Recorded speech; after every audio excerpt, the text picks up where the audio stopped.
Selamat petang, saudara sahabat kepada kita semua.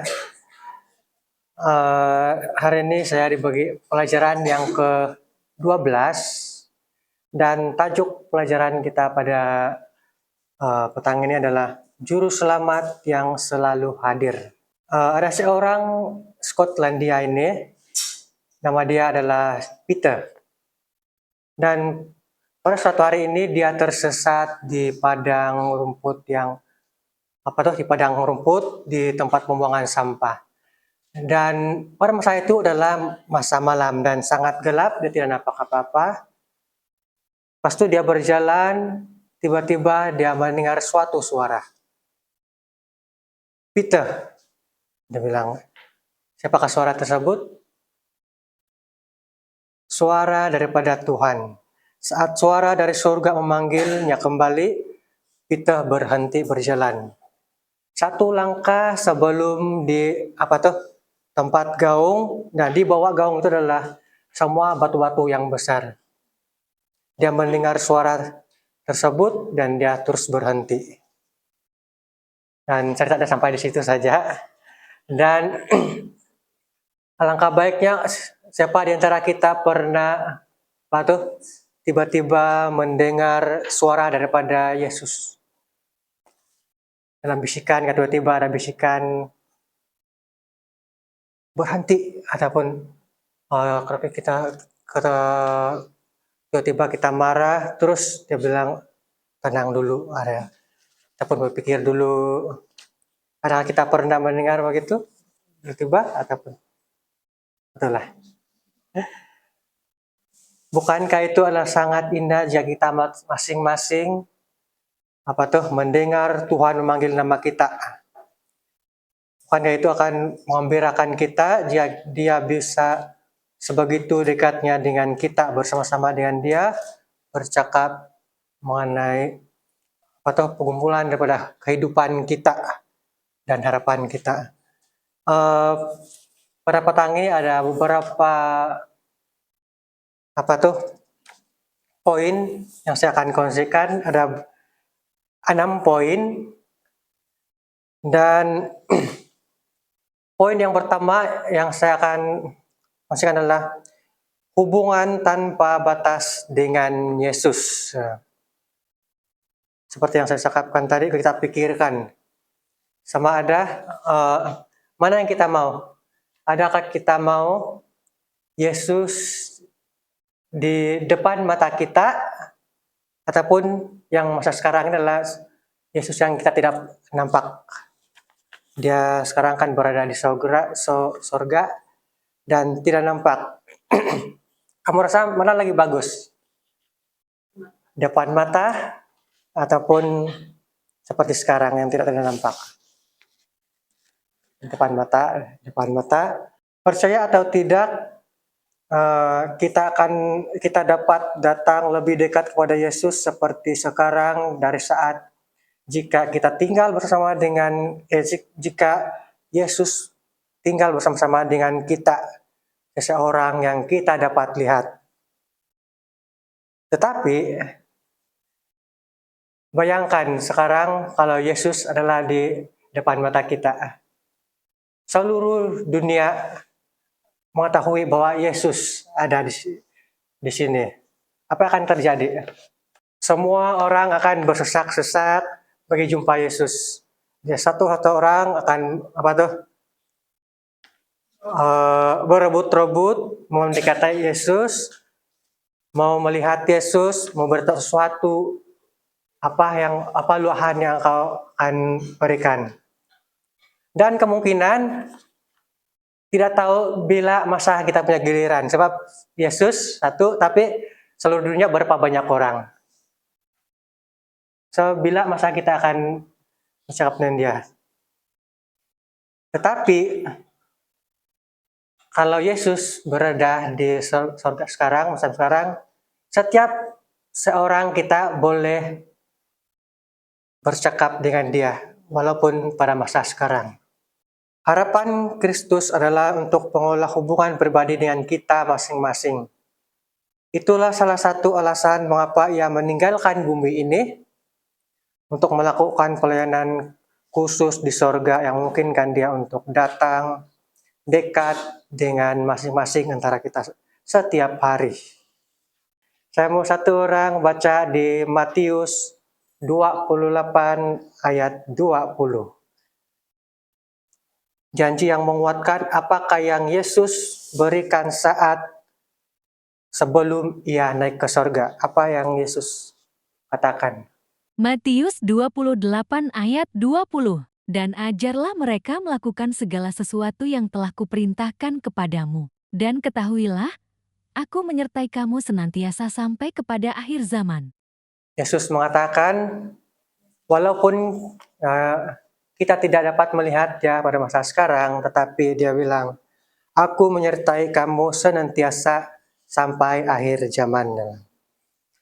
So, apakah yang Kristus lakukan di surga yang memungkinkan dia untuk selalu bersama dengan kita? Saya mau beberapa orang untuk membaca Ibrani 4 ayat 14 dan yang ke-15 dan 16. Ibrani 4 ayat 14 karena kita sekarang mempunyai imam besar agung yang telah melintasi semua langit, yaitu Yesus, Anak Allah, baiklah kita teguh berpegang pada pengakuan iman kita. Ibrani 4 ayat 15 sebab imam besar yang kita punya, bukanlah imam besar yang tidak dapat turut merasakan kelemahan-kelemahan kita, sebaliknya sama dengan kita, ia telah dicobai, hanya tidak berbuat dosa. Ibrani 4 ayat 16 sebab itu marilah kita dengan penuh keberanian menghampiri tahta kasih karunia, supaya kita menerima rahmat dan menemukan kasih karunia untuk mendapat pertolongan kita pada waktunya. Oke, terima kasih. Yesus adalah sebagai pengantara pribadi kita di sorga. Dia bilang di sini yang tadi karena baca, dicobai dalam segala hal, sama seperti kita juga dicobai. Bersimpati dengan kelemahan kita, menolong kita pada saat membutuhkan pertolongan bersama dengan Yesus sebagai imam besar kita. Kita tidak dapat terpisahkan oleh jarak kita dengan surga. Walaupun jauh, tapi kita rasa dekat karena kasih karunia Yesus.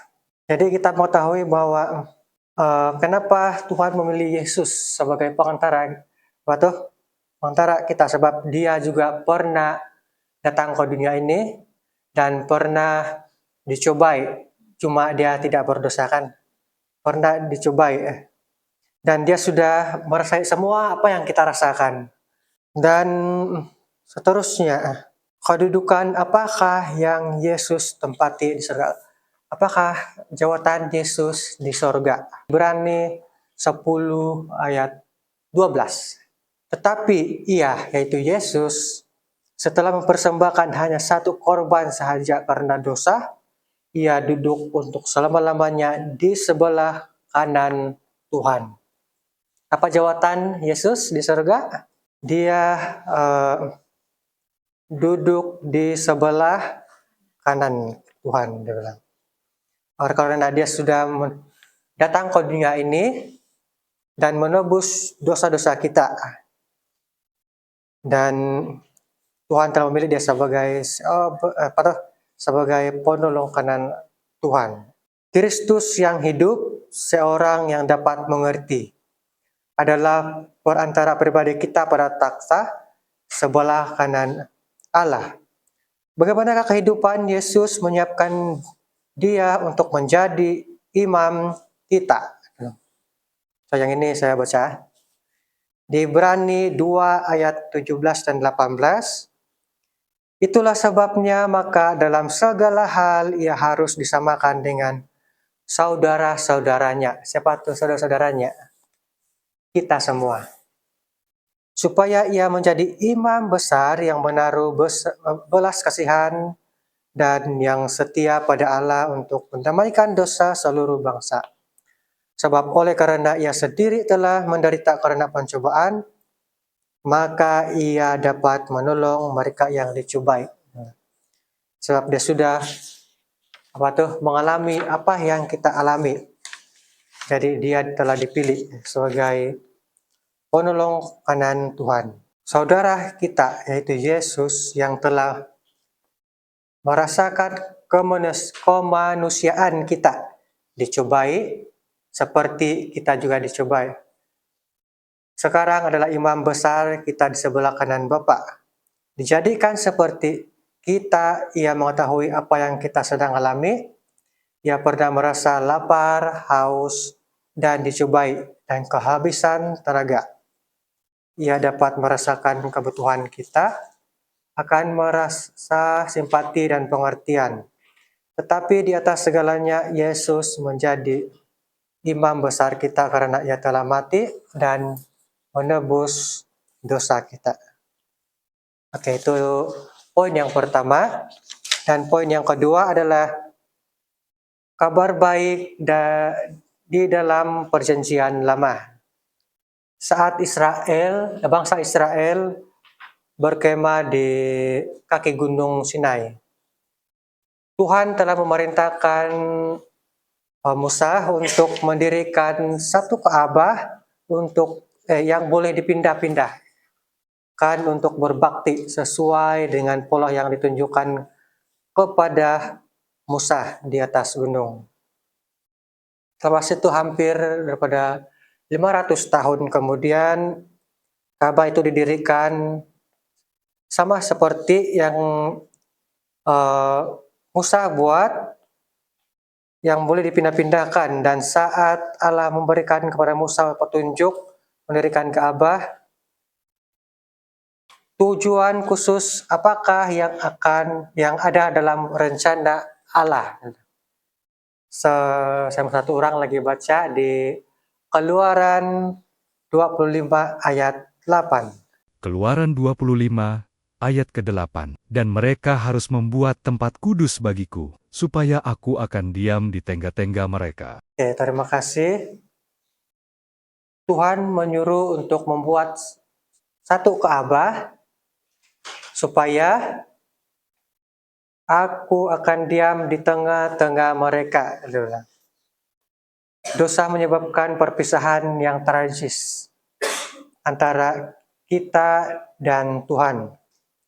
Ka'bah adalah cara bagaimana Tuhan untuk menunjukkan kepada kita semua bahwa Ia dapat tinggal di tengah-tengah kita semua. Dan Ka'bah menjadi pusat dari kehidupan keagamaan dan perbaktian pada zaman Perjanjian Lama. Setiap pagi, setiap petang orang-orang dapat berkumpul di sekeliling Ka'bah dan mengadakan hubungan dengan Tuhan melalui melalui doa. Perjanjian Lama juga mengajar ajaran yang sama mengenai keselamatan seperti yang ada di dalam Perjanjian Baru. Keduanya menggambarkan kematian Yesus yang kita dan melayani kita sebagai imam besar kita dalam Ka'bah surgawi. Apa sebenarnya yang di dalam Ka'bah ini? Poin yang ketiga adalah pelayanan Yesus kepada kita diungkapkan di dalam Ka'bah. Saat Ka'bah dunia telah ditetapkan menurut Ka'bah di surga, yang mencerminkan Ka'bah surga di mana Yesus mengadakan pelayanan sekarang. Kalau kita baca di Keluaran 25 sehingga 40 menjelaskan bahwa pelayanan dan ucapan Ka'bah di padang gurun dengan cukup jelas. Rangkuman singkat dari perabot Ka'bah muncul di Perjanjian Baru. Sekarang perjanjian pertama tentang peraturan untuk perbaktian dan juga Ka'bah di dunia. Di ruang yang pertama terdapat tempat kaki dian, meja dan juga roti sajian perjamuan. Tempat ini disebut sebagai bilik suci. Di belakang tirai kedua terdapat ruangan yang disebut bilik yang maha suci. di mana terdapat mesbah ukuran dari emas dan tabut perjanjian yang seluruhnya berlapis emas. Di dalam tabut perjanjian berisi 2 loh batu yang dituliskan perjanjian, di mana Tuhan menuliskan 10 perintah Allah. Di antara dari tabut perjanjian terdapat 2 kerub kemuliaan yang menaungi tutup perdamaian. So, ada 2 tempat ini. Satu adalah tempat bilik suci. Yang kedua adalah bilik yang maha suci. Ka'bah mempunyai 2 ruangan, bilik suci dan juga bilik yang maha suci.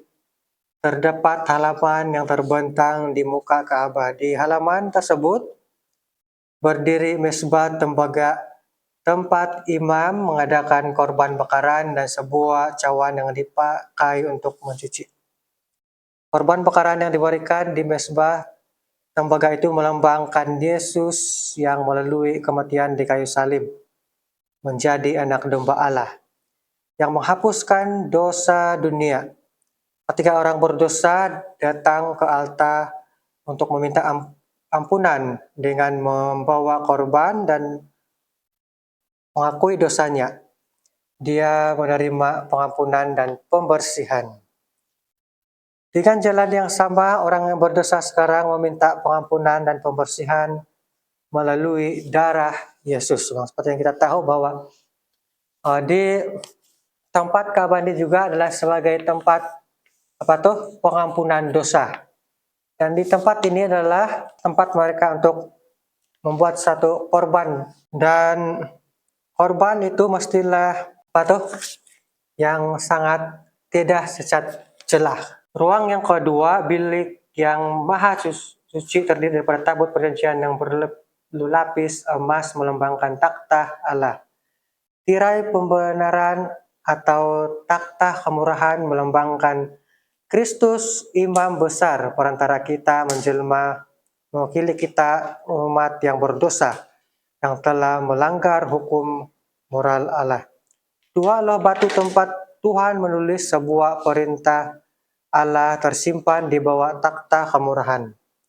Kerub emas kemuliaan terangkat melewati tempat duduk anugerah pada setiap ujung di tabut perjanjian. Cahaya kemuliaan tersinar di antara 2 kerub melambangkan kehadiran Allah sendiri. Sebuah tirai menutupi bilik suci dari pandangan orang tempat para imam melayani mereka di halaman.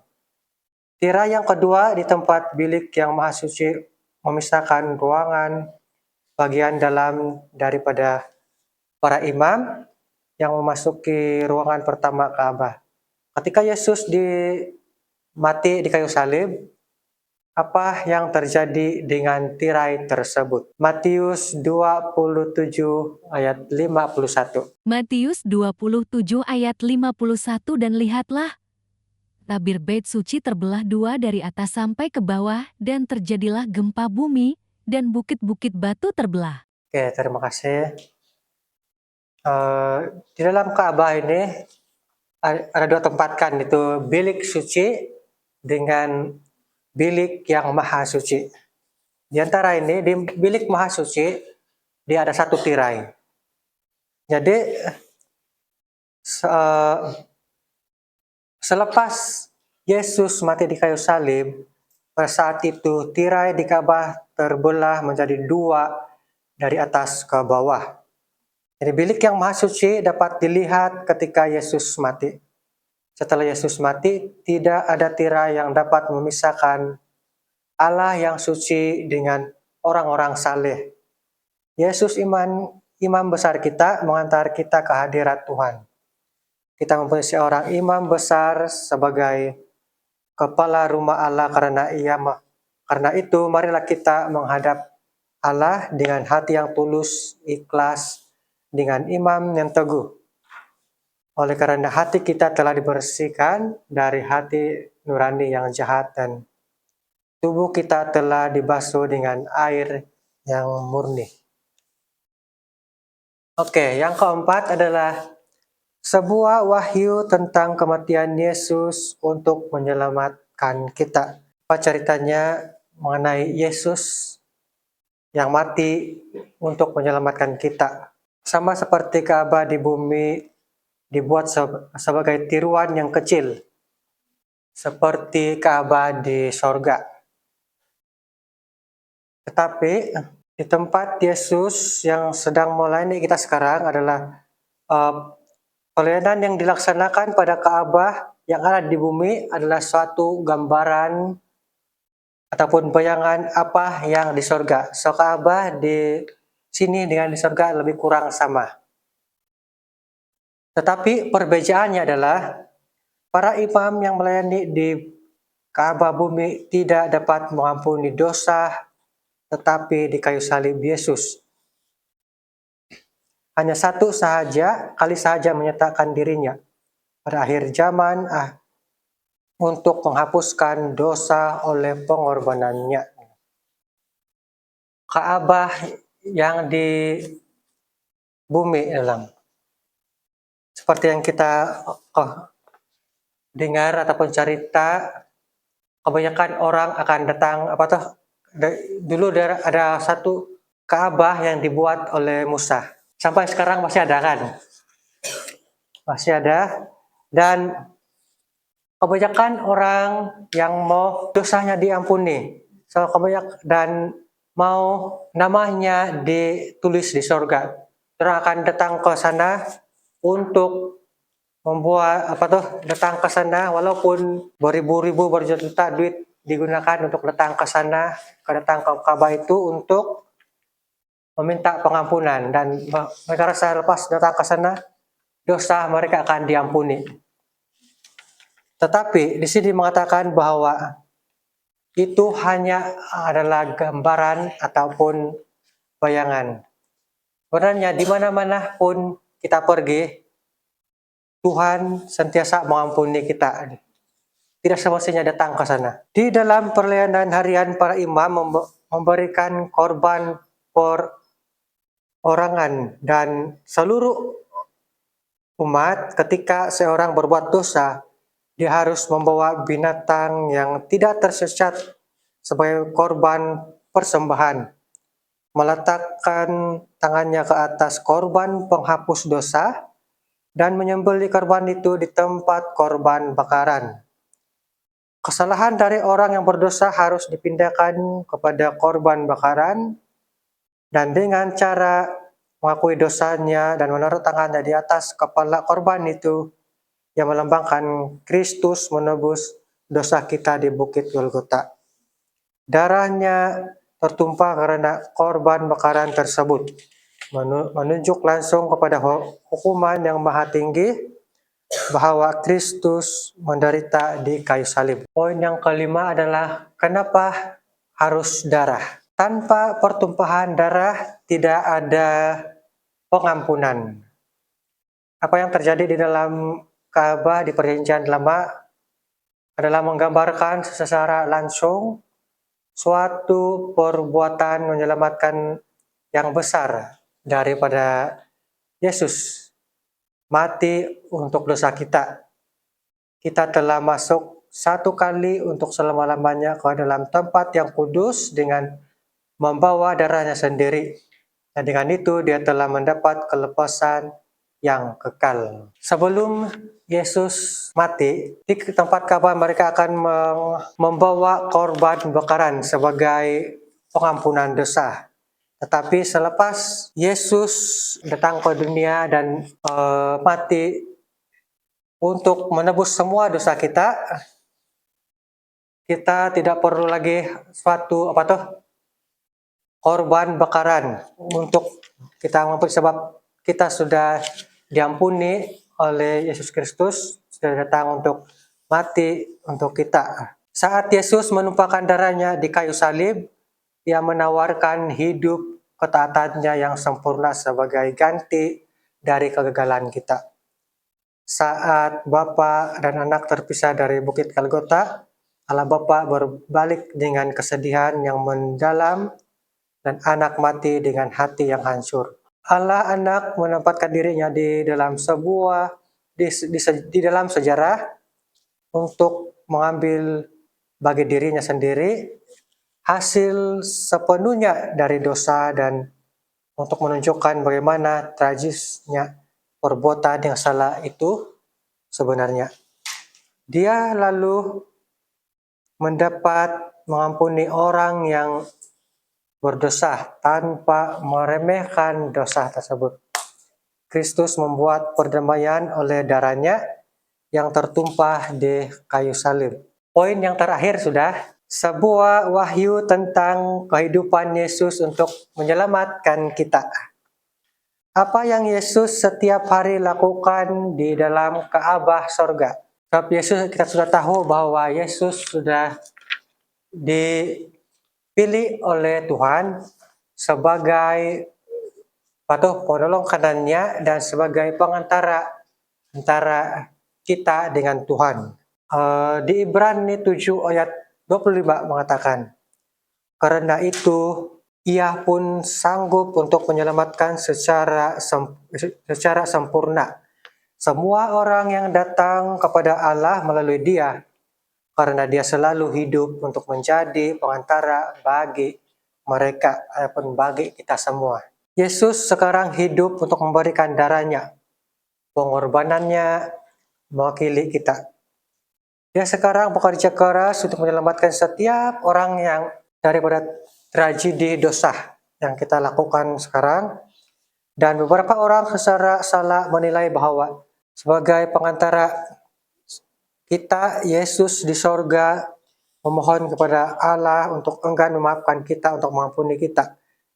Pada kenyataannya, atau sebenarnya, Allah lah yang secara senang menerima pengorbanan anaknya yang mewakili kita. Sebagai imam besar kita di sorga, Kristus juga memohon dengan kemanusiaannya. Dia berusaha untuk menolong setiap orang yang acuh, tidak acuh. Nah, kemungkinan yang seperti kita sekarang, kadang-kadang iman kita kuat, kadang-kadang iman kita jatuh. Dan kadang-kadang banyak pencobaan yang kita rasa kita tidak dapat tanggung. Walaupun kita tahu sudah bahwa di dalam Alkitab setiap pencobaan yang kita hadapi adalah di dalam kemampuan kita sendiri. Tuhan tidak pernah memberikan pencobaan yang di luar kemampuan kita.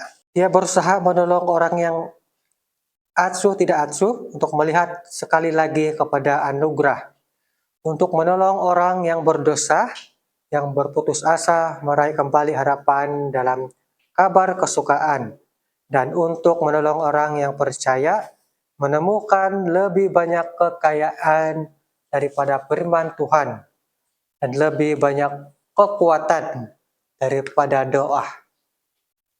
Yesus membantu kehidupan kita sejalan dengan perintah-perintah Allah dan menolong kita untuk membangun karakter yang akan tetap teguh pada pencobaan kita seharian. Allah menyerahkan hidupnya bagi setiap orang yang pernah hidup ini. Dan sekarang sebagai imam besar Yesus kita dan pengantara kita, dia selalu hidup untuk menuntun orang-orang yang menerima kematiannya bagi dosa mereka. Meskipun dia mendamaikan seluruh kejatuhan bumi ini dengan dirinya sendiri di atas kayu salib, dia tidak dapat menyelamatkan kita kalau kita tidak menerima anugerahnya. Walaupun Yesus sudah datang untuk mengampuni segala dosa kita, kita tetap tidak selamat kalau kita tidak menerima anugerah penyelamatan yang diberikan kepada kita. Orang-orang yang tidak akan hilang karena mereka adalah orang yang berdosa, tetapi karena mereka menolak untuk menerima pengampunan yang Yesus tawarkan. Dosa menghancurkan hubungan dekat Adam dan Hawa yang pernah dinikmati bersama dengan Allah, tetapi Yesus sebagai anak domba Allah mati untuk membebaskan semua orang daripada dosa dan memperbaharui persahabatan yang hilang ini. So, semasa Adam dan Hawa jatuh dalam dosa, kita telah jatuh dalam dosa, kita akan mengalami kematian, mengalami kesakitan, dan mengalami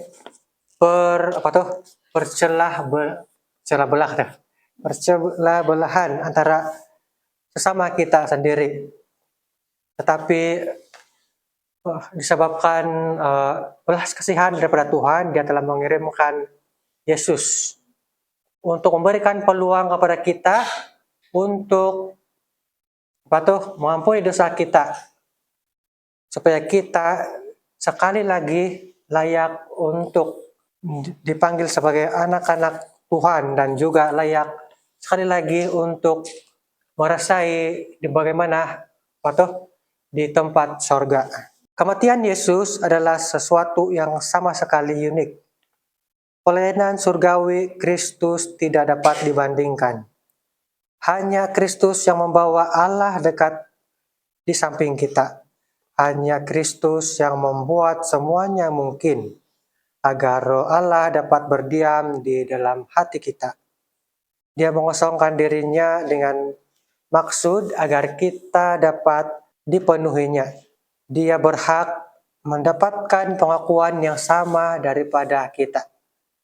Marilah kita menerima Yesus sepenuhnya sebagai juru selamat kita dan sebagai penuntun hidup kita semua. Itu saja, terima kasih.